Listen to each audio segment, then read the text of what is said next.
Hi, hello, what's up everybody? My name is Damien Bird and today I'm going to take you along with me during one of my photo edits. Basically what I'm going to do here is give you an idea of my workflow and how I turn my images into the way I like them to look. This is not a tutorial, it's just an idea of how I do things, and hopefully it'll give you a look into some extra tips and help you improve on what you're doing. So let's get into it.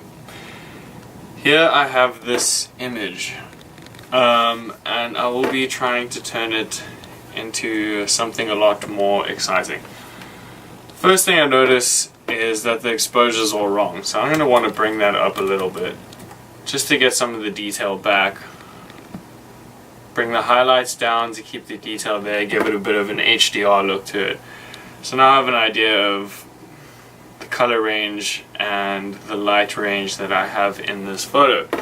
Second thing I want to do is bring the whites up. I just like the way that slider works. It just really makes the highlights pop in a way that makes me feel good about my photo.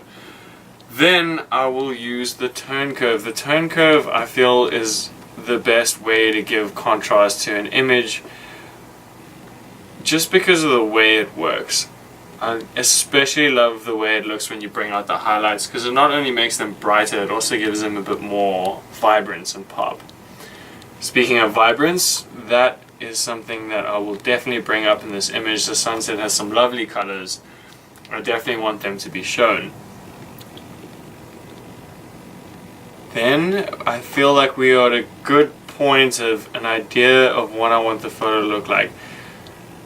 I will bring the shadows up slightly just to get a little bit more of the information out of the photo here.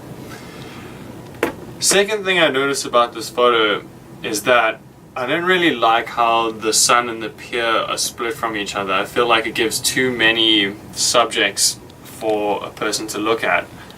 So what I want to do is actually kind of bring them in line and almost use them to lead into each other, because I'd like to have them both as subjects, especially the end of the pier. So in order to do this, I am going to bring this photo into Photoshop. Now in Photoshop I'll have a lot more range of changing the composition of my photo. It's not just the lighting and everything. And hopefully I can make that happen here. Alright, so now that we're in Photoshop, all I want to do is change the sky. So I'm going to use my rectangular marquee tool and select the sky. With the sky, I'm going to create a new layer. This way, I'm not actually deleting anything out of the original image. I'm just editing this own layer on its own, and I can delete, change, swap, or everything I want about it. I'm going to create an extra layer of the background just so I have more options to work with here. Now what I'm going to do is I'm going to take the sky by pressing Ctrl T, which brings me into the transform, and I'm going to flip it horizontally. And now that's perfect. It's put me at a point where I'm a lot happier with the composition of the photo. I feel like it's a lot easier to look at and brings you into the right area of the photo. Second thing I want to do while I am here is make these mountains a little bit more visible. I feel like they are awesome components to the photo, and having one on either side helps frame the sunset a bit. So I'm going to take my magnetic lasso tool to select this mountain. The reason I'm using this tool is because it's a much faster way to select something that has such a high contrast between the background and the subject itself. Very nice, quick, easy selection. I'm going to create a new layer of this mountain. That way I can do the same like I did with the sky, edit it however I want to, and not worry about messing anything up of the original. Once again, I'm going to go Ctrl T. This time I'm going to right click and take it to distort. This way I can just bring the height of my mountain up a bit. This way, in the overall image, it will actually stand out and you can see it over here. I'm going to do the same with the mountain on the right side. And we're going to grab the magnetic lasso tool.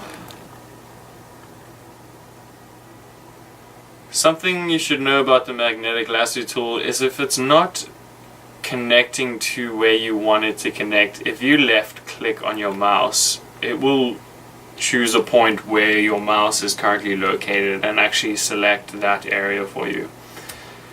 Once again, I'm going to, let me go back to the sky layer and create a layer of this mountain on its own. I'm going to call this one right mountain. There you go. Here we have the left mountain. This is a good way just to keep track of what is what of your layers. I'm going to go back to Control T, right click, not perspective, go to distort, and once again just bring the height of the mountain up a bit just to make it more visible in the overall photo. There we go. I'm much happier with that now. They're nice and visible. makes the image a lot more interesting. It kind of brings you into it a bit, which I very much like.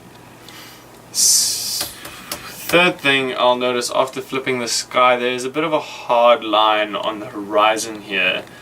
This is because I did not perfectly select my sky, as well as the fact that the sky is completely rotated now, so the colors between the sea and the sky have flipped and it's a bit weird. So I'm going to add a layer mask onto this. And what I'm going to do on this layer mask is paint away that hard line. How this works is putting that layer mask there is once I paint black onto the layer mask, it will actually bring vision onto the layer under it. So as you can see here, as I paint,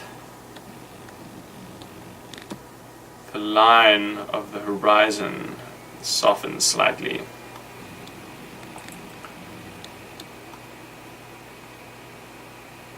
Doing this will just give the image a little bit less of a Photoshop-y feel to it. Basically what I did there with that mountain was press X to switch to white, and that almost acts like an eraser tool. Perfect. Okay, I'm quite happy with how this looks so far in my Photoshop edit. One thing I would like to change, however, is this dark cloud here is just annoying me slightly. So I'll select that with my lasso tool, hit Shift F5 and Content Aware Fill it. Oop, that was on my layer mask, I apologize. Shift F5, Content Aware Fill that, and that will just take away that distracting dark cloud. Awesome, I'm quite happy with how that has turned out. Now you'll notice that the line in the ocean is no longer in line with the sun, which looks really weird. But I'm going to put this back into Lightroom and fix all of that. So press Ctrl S, that will save the image, and then it will pop up in the Lightroom. And this will save itself as its own image, probably called somewhat of the name of the image with a dash and an edit sign. Now I have this new image, no adjustments to it, I have free play. Once again, I'm going to bring up the light just a little bit more, and the highlights down again, get it a little bit more HDR. There we go, I like that. Now to fix the lighting of this ocean, I'm just going to use the brushes in Lightroom. They're actually very, very helpful when it comes to something like this, and I absolutely love them. I'm going to start by getting rid of this light line. By doing that, I'm going to bring down the warmth of it to give it more of a blue color, the same as the ocean around it. You can see here it's already disappearing. I'm going to bring the exposure down a little bit as well. I'm going to leave it right about there. That looks good to me. It's mostly hidden. I feel like we could maybe actually duplicate this just to get a little bit more of it gone. There we go. I'm happy with that as is. I will bring the contrast down a bit. In the actual end edit, I'll do a lot more work on this to get it more perfect, but this is the basic idea of where I'm going.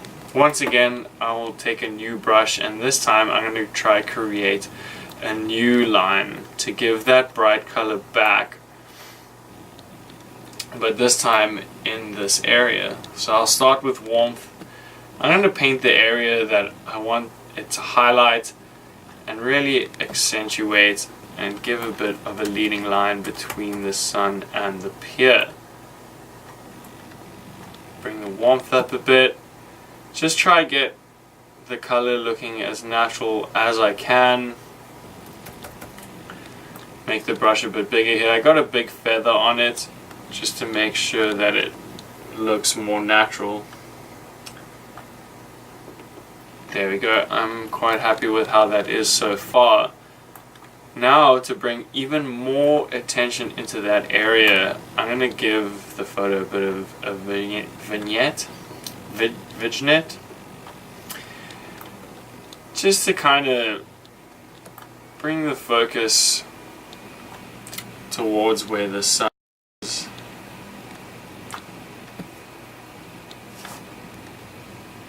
Darken this a bit more. There we go. I'm actually quite happy with how this is looking so far. I do want to bring a little bit more blue over there. And then this is what it looks like with and without the brushes. Now you can see, once you do this, you can see that the lighting that I've painted in is very unrealistic. So I'm going to try and make sure that that looks more realistic. I'm going to raise the edges here, get a bit more of a hard line. And I believe if I bring the saturation up a bit and give it a bit more purple in that warmth. Give it the same color as the sky. Let's see how that looks now. A little better, but it could actually do with even more boost of the exposure and a little bit more saturation as well. And then slightly erase some extra here, just to make it more like that. Awesome. I'm going to create one more new brush just to get rid of this here. There we go. As you can see, with and without brushes. I'll just keep doing that until I get the most natural look out of my sun line. There we go. I'm quite happy with that. I'll leave it there. I think the last thing I will do with this image, two last things I'll do with this image, is just darken these corners of the sky a little bit more, like that.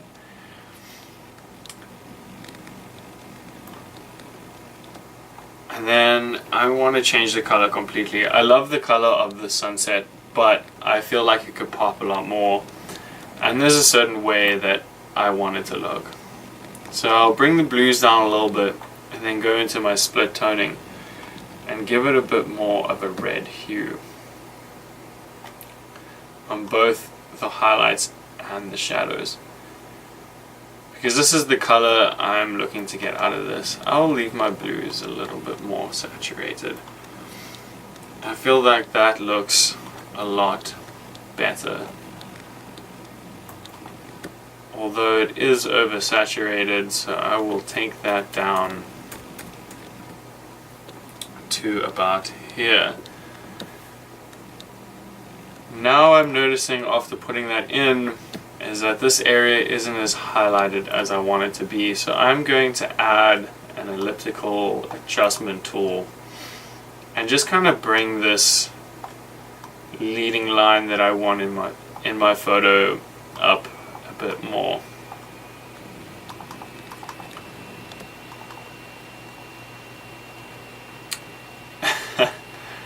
Wait, I'll get it. There we go. And just bring that exposure up slightly. There we go. Much better. Darken this slightly more.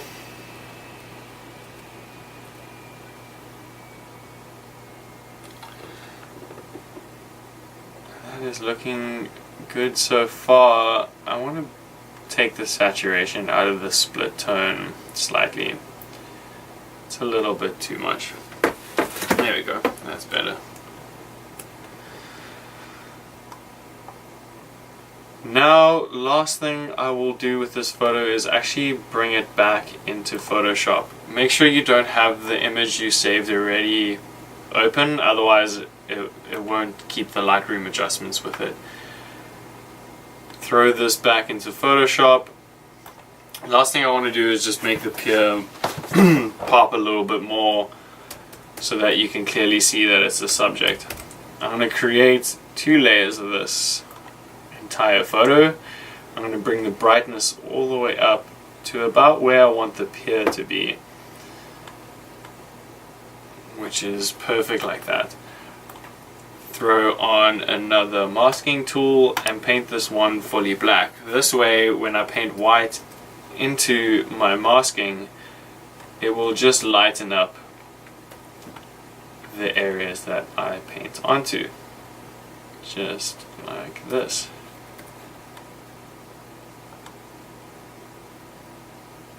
Just to give a little bit of lightness in the pier.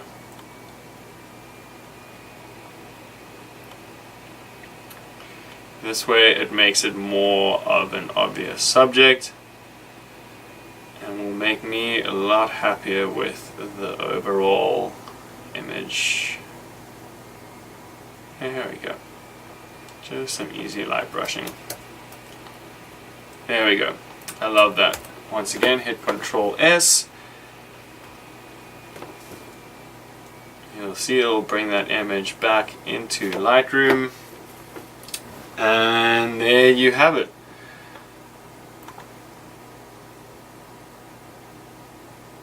We'll grab the original just so you can get an idea. And there it is. The left and right.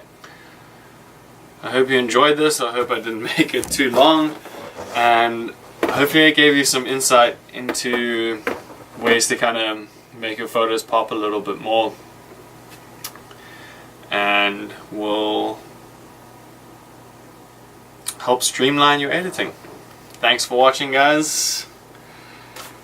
That's about it.